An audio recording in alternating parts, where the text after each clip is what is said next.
And welcome back to the Climate Channel. I'm Tanny.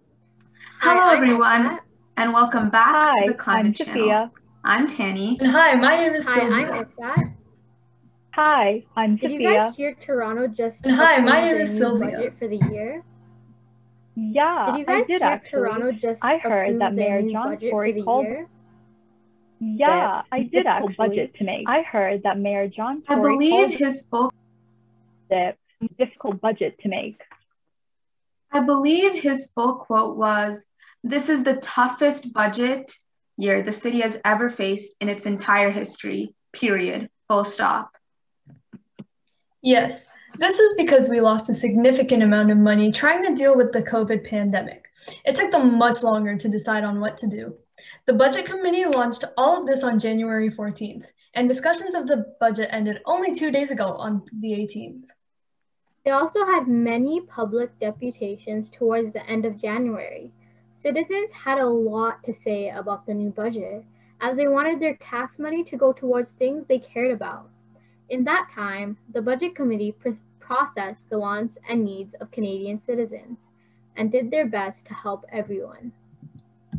On February 18th, they voted on the 2021 city budget, including funding for the Toronto Climate Action Plan. The proposed budget includes a reduction to the Environment and Energy Division EED budget, the city division leading climate action.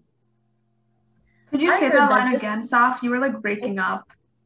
Oh, okay.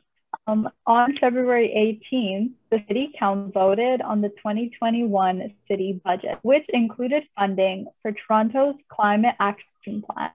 Post-budget includes a reduction to the Environment and Energy Division, which is the EED budget. It's the city's division that's leading climate action. Yeah. I heard that this could delay Toronto's climate emergency actions and put us further behind on meeting our 2030 emission reduction targets. Toronto right now is facing multiple emergencies. There's a growing climate crisis, growing inequality in the city, and we are still facing the impacts of the COVID-19 pandemic. We cannot afford all these delays in meeting our emissions. For sure. In fact, Toronto's budget is $13.95 billion. This is a $1 billion gap that the city is hoping will be made up for with funding from the provincial and federal government. So far, only $740 million have been confirmed by the government. So we need $900 million more in funding. Mm-hmm. And one of the ways that they're trying to resolve this is by increasing the residential property tax by 0.7%. This means the average homeowner would have to pay $69 more, as the average house in Toronto costs $700,000. Yes, and if people are paying that much more, they obviously want their taxes to go to somewhere they care about. This is all so upsetting because the environment budget was cut and so many people were outraged. It has already gone from $14.4 million in 2020 to $11.8 million this year towards the Environment and Energy Division. That's 27% less. I heard about that too. Yeah, even though COVID-19 is important, we're dealing with a lot of climate crises that will not be reversible in about 6 years. In fact, have you heard about the climate clock in New York, Paris, and Berlin? It's this giant clock on a building, and it says how much time we have until global warming is irreversible, and it's a very debated topic. And some people think that it was a waste of money and that the money used to buy the clock should have gone towards climate change organizations. But others, including myself, feel the opposite way because we think marketing is a very powerful tactic that makes people scared and wanting to make a difference. So, like, if they saw this climate clock and the time ticking on it, they probably get scared and want to make change. For sure. Thankfully, though, the Climate Clock organization is non-for-profit, so they're not benefiting from the sale of these clocks. However, I hope that they donate the money to global warming organizations so that the clocks are used for more than just awareness, because we can get awareness from many different sources, like the multiple different media platforms that are available to us. Even a few dollars towards something like planting trees or buying pricier reusable materials can make a big difference. Lynn Adamson, the co-chair of the advocacy group Climate Fast, has something to say about the budget cuts for the Toronto's Environment Department. If it's a climate emergency, then it's got to be prioritized. We can't afford to lose another year or even 2 years. We have to act now. We obviously can't take money away from the pandemic because our safety and our lives is our #1 priority. So many people are left jobless and they can't get their money taken from them because they won't be able to survive without the money. So the sooner we get through this pandemic, the sooner we can all get back to our normal lives and taking the money and putting it towards where it should be. However, we can't do that. But a lot of people are outraged at the police budget since it's so high. And the fact that the police budget is so high, but important causes like the environment get barely any government funding.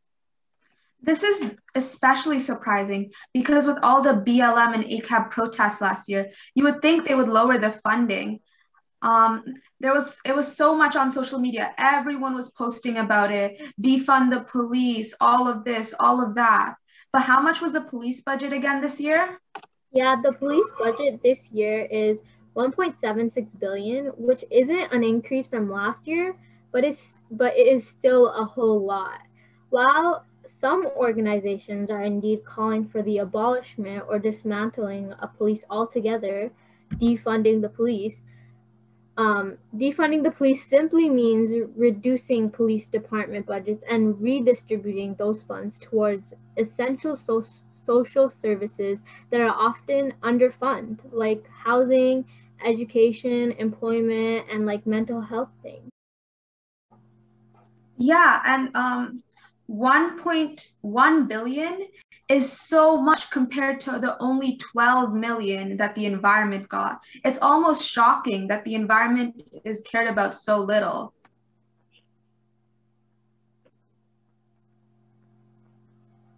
And with everyone wanting to like defund the police last year, I'm surprised it didn't go down. People thought the police were getting too much money, yet not helping the citizens out enough. They wanted to use the money the police get for different things, but their budget stayed roughly the same. In fact, BLM Toronto wanted to cut the budget by 50%, but even a motion to defund the police by 10% was rejected by most of the council. And not only were police not helping the citizens, but they were actually being violent towards citizens too. So it's surprising that they still get so much money while the environment gets nothing. I mean, 90% of that money goes towards paying officers, and if we cut that budget, there would be around 7,500 people laid off in the middle of a pandemic. Even though I do agree somewhat, many people are already losing their jobs, and it would be upsetting seeing more people lose them. But we should remember that Toronto has a lot of environmental issues, and we could have used at least some of that money from the police budget, and we could have used it on the environment instead. Like, Toronto is one of the biggest cities in the urbanization and industrialization has caused a lot of pollution. Mm-hmm. And not only is our air pollution a big issue, our waters are being polluted too. Homes and businesses flush polluted water down the drain. This wastewater is contaminated with much more than just bacteria from human waste. Pharmaceuticals, harsh cleaning products, and other household hazardous waste is often dumped down the drains. Many of Toronto's businesses and institutions dispose of chemicals through the sewer system, such as industrial strength cleaning products and degreasers, heavy metals, and much more. Even though Toronto water can remove some of the contaminants, when they treat the wastewater at their 4 treatment plants, many toxic chemicals are released into Lake Ontario. In 2011, these plants released over 7 tons of cadmium, mercury, lead, and nickel into the lakes. The Highland Creek treatment plant treats all of Scarborough's sewage and serves nearly 500,000 people. The plant is one of Toronto's largest polluters, emitting over 38 tons of greenhouse gas emissions every day as a result of its old incinerator. These treatment plants cause a lot of damage to our community, releasing pollution not only in the air, but in the water as well. Yes, for sure. The city is actually currently debating options on how to best upgrade the facility. Possibilities include the continued burning of biomass on site by upgrading the nearly 40-year-old incinerator or transporting the biomass off the site to be stored somewhere else. Yes, these are all things that would benefit from more funding for the Environment and Energy Department. And we can't forget that Toronto has the biggest population in all of Canada. So there's stuff like more cars, more factories, because more people are working here. And all of that leads to smog in the summers. So we have to fix our air pollution too, so we don't contribute even more to climate change than we already are. I definitely agree. And it sounds like everything is up to the government's decisions.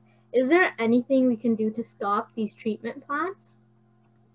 As of now, there's not much that we can do about the treatment plants themselves. Citizens do not have any control over how the treatment plants run, what they run on, and the harmful chemicals that they release. All decisions are sadly left to the government.